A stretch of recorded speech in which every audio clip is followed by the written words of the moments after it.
Yine dayısı. Reylo kuzun içinden çıkan sazan yönümünün bana zayıfın aydını kometsan. Hadi dinleyelim onu.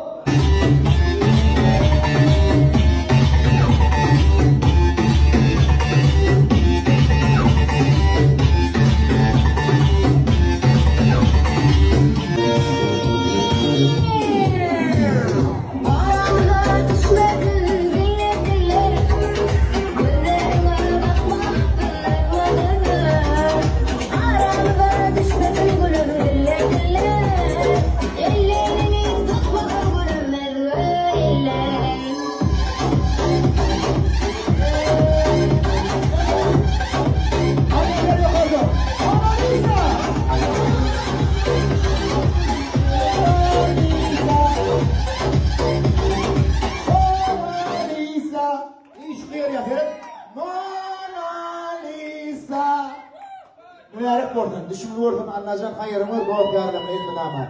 Şimdi benim ortamda kardeşimin incimin beş ama eser. Yani bulum neyemedi ya? Aydan oldu. Kardeşim.